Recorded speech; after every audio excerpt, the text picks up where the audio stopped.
Boa noite. É com muita alegria que hoje nós vamos ter a oportunidade de nos encontrar através deste meio de comunicação que faz parte do progresso, né? E que pode ser tão bem aproveitado, tão bem usado. Então, nós temos a oportunidade de, através dele, fazermos reflexões e fazermos aprendizados em torno do Evangelho de Jesus. A Sociedade Espírita Círculo da Luz está, então, nos dando esta oportunidade de, apesar do afastamento físico, podermos nos irmanar em pensamento, em vibrações, em energias positivas, para nos fortalecermos e também fazermos o aprendizado. Então, vamos iniciar o estudo, a reflexão do Evangelho segundo o Espiritismo na noite de hoje, mas, como sempre nós fazemos, vamos então nos unir em pensamento aos espíritos da espiritualidade superior através da prece. Então vamos neste momento elevar o nosso pensamento a Deus, nosso Pai, ao nosso Mestre Jesus, aos amigos da espiritualidade que nos intuem, que nos conduzem pelos trabalhos a que nos dispomos, para pedir que nesta noite possamos todos nós sermos envolvidos em fluidos benéficos de muita paz, de muito amor, e que, acima de tudo, possamos, por intermédio do nosso pensamento, nos conectar a todos os nossos amigos, familiares, para que possamos, assim, distribuir estes fluidos que, com certeza, neste momento, vamos absorver da espiritualidade, que nos trazem com muito carinho estes medicamentos, e assim possamos nos sentir fortalecidos, reerguer as nossas energias para que possamos bem enfrentar tudo que se nos apresentar durante a nossa existência. Ao nosso Mestre Jesus, a nossa gratidão por ter nos deixado tantos ensinamentos, e que hoje, através da busca do conhecimento, do esclarecimento trazido por essa doutrina que abraçamos, nós temos condições melhores de ter entendimento e, acima de tudo, buscar colocar em prática. Nossos amigos espirituais que possam estar conosco neste trabalho e em todos os momentos de nossa existência em que precisarmos da ajuda, do amparo e da proteção. Assim sendo, imensamente gratos, iniciamos então a reflexão desta noite. Então, para nós iniciarmos o trabalho, nós vamos buscar uma lição do Evangelho segundo o Espiritismo, capítulo 4, que é: ninguém pode ver o reino de Deus se não nascer de novo. E nós vamos ver o item 5, aonde traz o relato de um diálogo entre Jesus e Nicodemos. Nicodemos, um senador judeu, vai então se dirigir a Jesus perguntando: Mestre, sabemos que vieste da parte de Deus para nos instruir como um doutor. Por que ninguém poderia fazer os milagres que fazes se Deus não estivesse com ele? Jesus lhe respondeu: em verdade digo-te, ninguém pode ver o reino de Deus se não nascer de novo. Disse-lhe Nicodemos: como pode um homem velho tornar ao ventre de sua mãe para nascer uma segunda vez? E Jesus então respondeu: digo-te que se um homem não renascer da água e do Espírito, não pode entrar no reino de Deus. O que é nascido da carne é carne, e o que é nascido do Espírito é Espírito. Não te admires do que eu te haja dito, ser preciso renascer de novo. O Espírito sopra onde quer e ouve a sua voz, mas não sabe de onde vem nem para onde vai. O mesmo se dá com todo homem que é nascido do Espírito. Nicodemos voltou à questão: como pode ser isto? Jesus então diz o quê? És mestre em Israel e ignora estas coisas? Digo-te em verdade, que não dizemos senão o que sabemos, e não damos testemunho senão do que temos visto. Entretanto, não aceitas o nosso testemunho. Mas se não credes quando vos falo das coisas da terra, como crereis quando vos falar das coisas do céu? Isso está no Evangelho de João, no capítulo 3, versículo de 1 a 12. Então, dentro dessa questão que Jesus coloca que ninguém pode ver o reino de Deus se não nascer de novo, nós temos que analisar algumas coisas. Tá? Primeiro, do diálogo entre Jesus e Nicodemos. Nicodemos, sendo judeu e senador, ele tinha entendimento e o conhecimento da reencarnação, que na época era tido com o nome de ressurreição. Só que depois, esta nomenclatura ressurreição se viu que não era adequada, porque ressurreição sugere ressurgir no mesmo corpo, enquanto que reencarnação vai nos dizer que vai voltar à carne, não necessariamente no mesmo corpo, o que a ciência também coloca como impossível. E uma rápida análise vai nos dizer, vai nos falar a razão. Como que um corpo que se desagrega pela decomposição poderia novamente se formar? Né? Se Jesus diz que não pode, que não se pode contrariar a lei, que nem ele faria isto, contrariaria a lei, como que pode um corpo se remontar depois de desagregado? Então, a palavra reencarnação é que nós, então, temos como melhor, mais exata, para definir a volta do espírito ao corpo físico. E os judeus tinham essa ideia. Então, Nicodemos, na verdade, vem testar, provocar Jesus. Tá? Outra coisa também que tem na fala é o nascer da água e do Espírito. Muitas vezes interpretada de muitas formas, mas principalmente que seria através da água do batismo. Quando no Antigo Testamento traz muito presente essa ideia. Deus separou a terra da água, que a vida começa na água, que o Espírito de Deus pairou sobre as águas. Então, essa nascer da água seria a vida material, né? Uma exemplificação da vida material. E do Espírito como a parte inteligente. Então, Jesus traz isto, que o corpo procede do corpo, mas o Espírito não procede do Espírito, quando ele diz que sopra onde quer. Né? Tem independência. E o corpo, então, nós sabemos que o nosso corpo físico é gerado através das leis, da ciência, né? Das leis, que é gerado pelo nosso pai, pela nossa mãe, dentro da orientação da genética e todo esse mecanismo da formação do corpo material. É claro que na época Jesus não tinha como trazer todas essas informações numa época em que não se tinha nenhuma informação, nenhum meio de se sair do terra a terra, das coisas palpáveis, daquilo que se podia ver, tocar, pela falta de progresso, de ciência, de todas essas questões que hoje nós temos, né? Temos como comprovar, temos como ver o átomo, temos como ver as coisas por exemplo, os componentes do sangue, e antes não, né? Na época de Jesus não tinha nada, né? Nada disso. Então, estas informações foram trazidas depois, quando o progresso foi feito, foi acontecendo.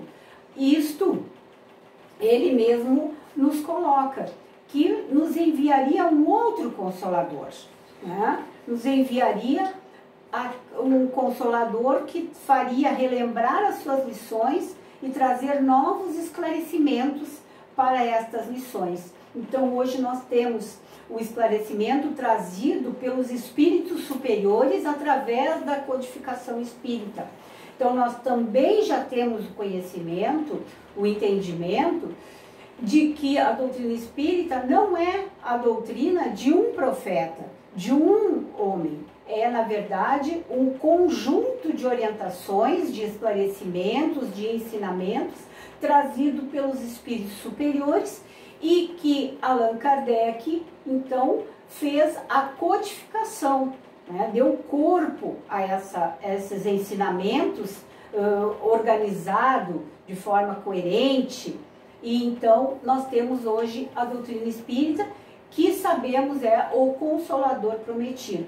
Então, é através da doutrina espírita que temos melhores condições de entender esses ensinamentos do Mestre.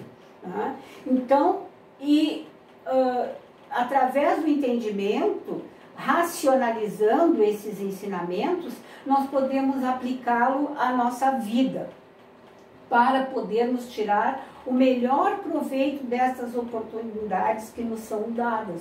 O nascer de novo, ou a reencarnação. Então, quando nos damos por conta que nascemos muitas vezes, que reencarnamos muitas vezes, e que a finalidade é sempre positiva, esta ideia nos enche de alegria. Por que nos enche de alegria? Porque nós, através do progresso, através da busca do conhecimento, através das reencarnações, nós vamos chegar ao que tanto desejamos, ver o reino de Deus. Mas basta apenas crer, basta apenas nascer, basta apenas nós sabermos estas coisas? Não basta. É necessário muito mais. É necessário saber também para que nascemos. Qual é a finalidade? Por que nos é dada essa oportunidade e para que nos é dada essa oportunidade? E isto Allan Kardec pergunta aos espíritos superiores no Livro dos Espíritos, o primeiro livro da codificação espírita. Ele pergunta então na questão 167, qual a finalidade da reencarnação? E os espíritos superiores respondem: expiação, melhoramento progressivo da humanidade. Sem isto, onde estaria a justiça? E esta resposta também é necessário nós analisarmos, como tudo na doutrina. Porque, sendo a doutrina a filosofia, a religião da fé raciocinada, nós precisamos buscar o que está nas entrelinhas, buscar o entendimento de todas as orientações que Jesus e os espíritos superiores nos trazem. Então, quando eles dizem que a finalidade é expiação e melhoramento progressivo da humanidade, nós temos que nos questionar. Expiar. Foi dado um peso muito grande para esta palavra, expiar. Expiar remete sempre a sofrimento, a pagar. Só que, na verdade, expiar não é sofrimento, não é pagar nada, porque nós não temos o que pagar. Porque nós devemos para quem? Nós devemos para nós mesmos, para a nossa consciência, diante das leis divinas, os enganos que cometemos. Então nós não temos que pagar nada para ninguém. Nós temos, na verdade, que reformular, refazer. Então, expiar toma um novo corpo. Expiação é vivenciar aquilo que, por falta de conhecimento, por falta de entendimento, em algum momento nós acabamos fracassando, acabamos cometendo aquilo que chamamos de erro, né? E então nos endividamos com quem? Com a lei.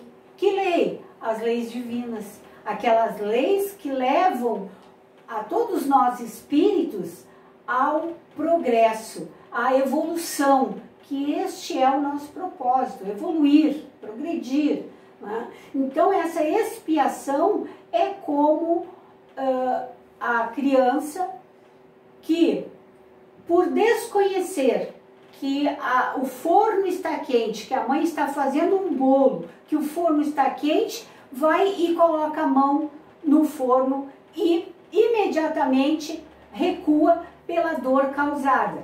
Então, e a mãe então vai dizer: está quente, não ponha a mão. Através da vivência dessa experiência, ele vai fixar em si, através da sensação de calor, muitas vezes até do ardor causado pelo grau de temperatura, ele, toda vez que se aproximar do fogão, ele vai dizer quente. Porque ele vivenciou, ele expiou, ele esteve naquela situação.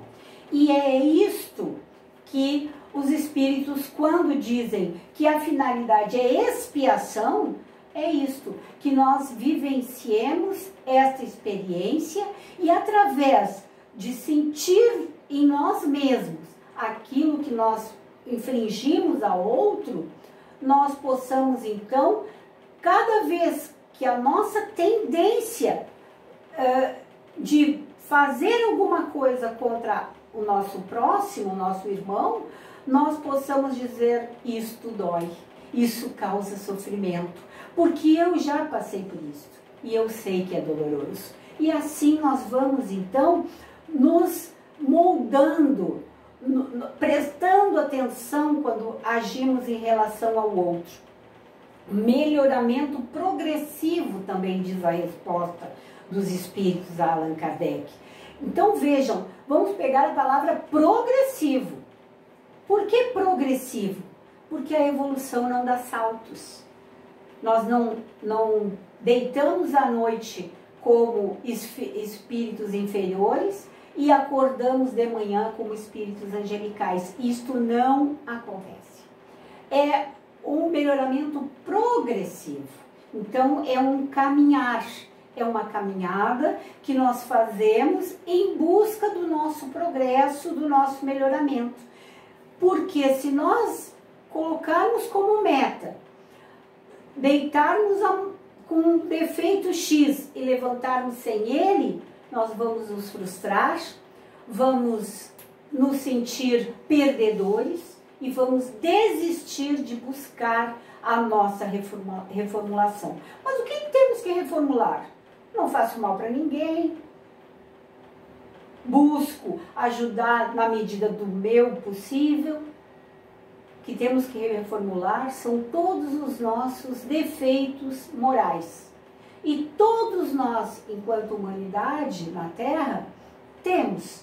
Somos egoístas, somos invejosos, somos vingativos, seja em que grau for, todos nós somos. Faz parte do nosso momento evolutivo ainda termos esses defeitos morais. Então, se faz parte, não podemos mudar? Claro que podemos. Isto é o que os espíritos estão nos colocando quando dizem que o melhoramento é progressivo. E o primeiro passo para o melhoramento é a identificação. Então, eu ter coragem de olhar para dentro de mim mesmo e identificar aqueles defeitos que nós temos que corrigir. E numa jornada tranquila, da busca do entendimento, então começar passo a passo a reformular. Porque depois do aprendizado feito, nós nunca mais precisaremos voltar a ele. Então, depois que nós deixarmos de ser egoístas, por exemplo, nunca mais precisaremos voltar nesse trabalho, porque estará introjetado em nós este aprendizado. E continuam os espíritos. Sem isso, onde estaria a justiça?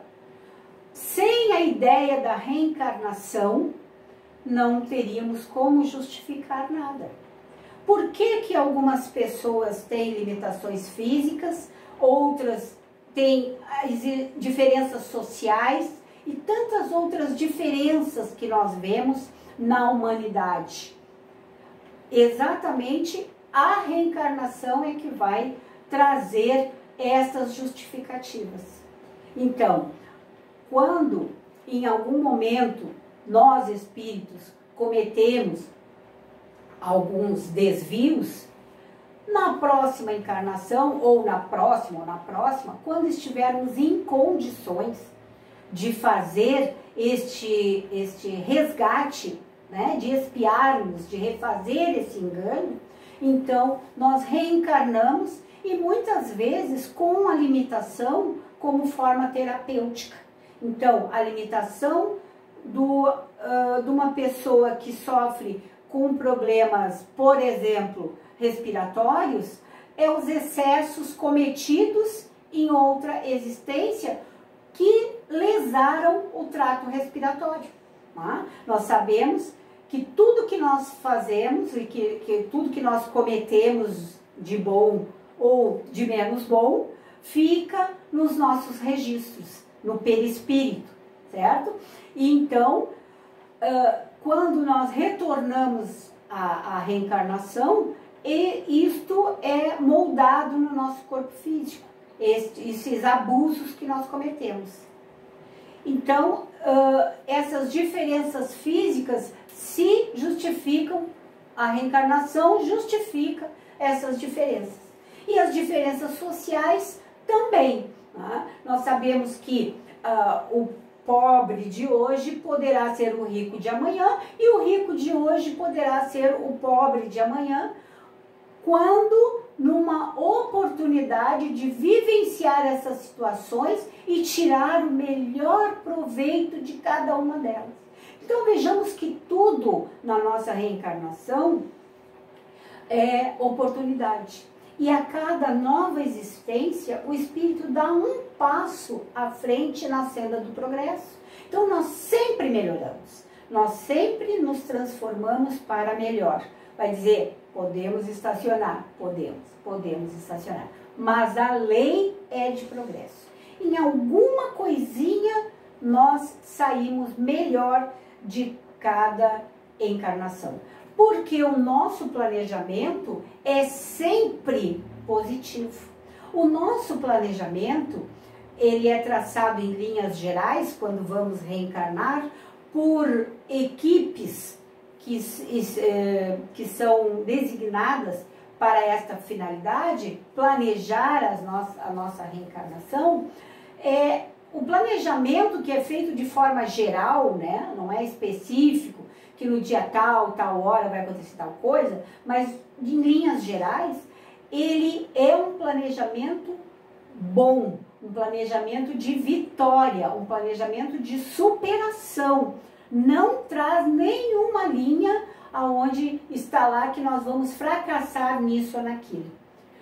O que faz com que nós fracassemos? Quando chegamos no ambiente da Terra, muitas vezes nos perdemos, nos distraímos, né?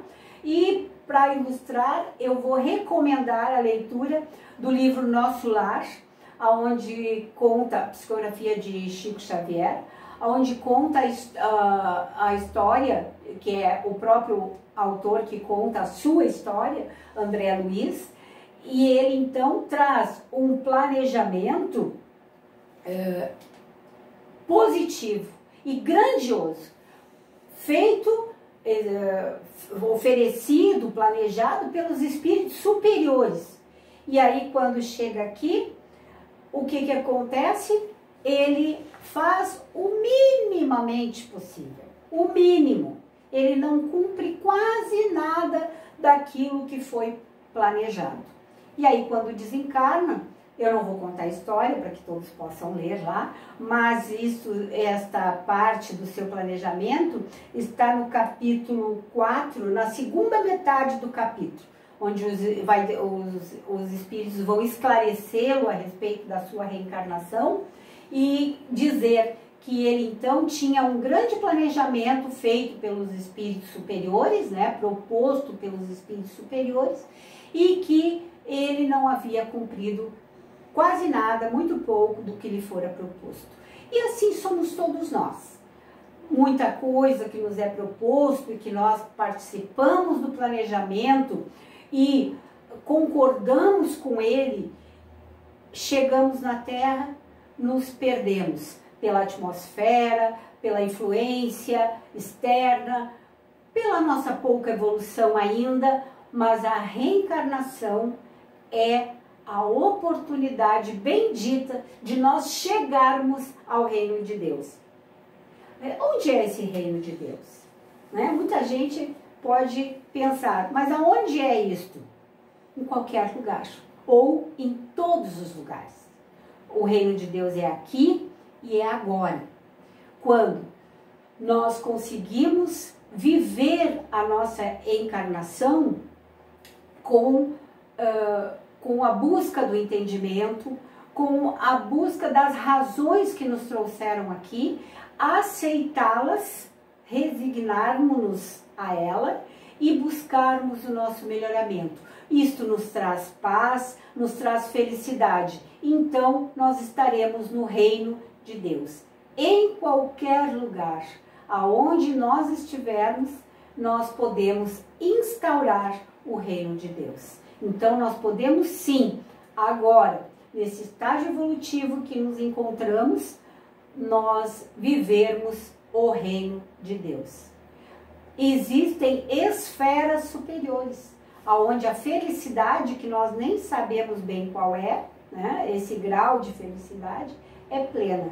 Mas aqui nós já podemos sim ser felizes, porque nós temos as orientações do Mestre, nós temos a doutrina que nos proporciona as condições de entendimento e o consolo, Jesus nos traz o consolo através do Evangelho e que nós podemos lançar mão.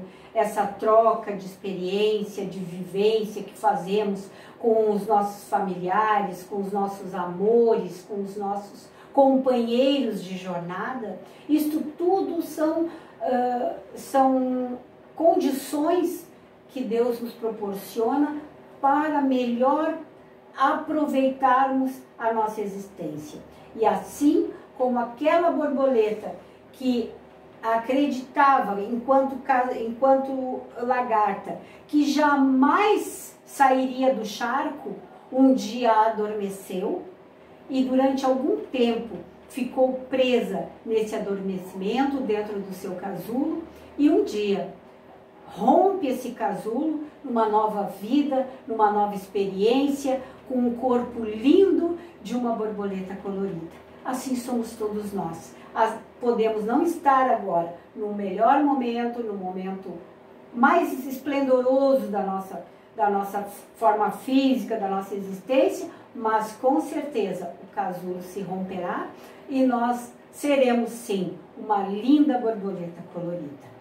Agradeço e neste momento então, mais uma vez, que possamos unir os nossos pensamentos e agora as nossas emoções, as nossas energias, na certeza de que Deus, nosso Pai, nos dá as melhores condições para que possamos fazer a nossa travessia rumo ao progresso evolutivo que já iniciamos. Mestre amado, a nossa eterna gratidão por todos os ensinamentos. Aos espíritos amigos, a nossa também gratidão por ter nos dado condições para que pudéssemos executar esse trabalho e que todos nós, juntos, com um pensamento positivo, elevando a Deus nosso Pai, o nosso sentimento de amor e de gratidão, possamos envolver nosso planeta numa atmosfera benéfica, de equilíbrio, de paz, de saúde e de harmonia. E a certeza de que estamos em boas mãos, nas mãos do nosso governador do planeta, nosso irmão maior, nosso mestre Jesus. Muito obrigada.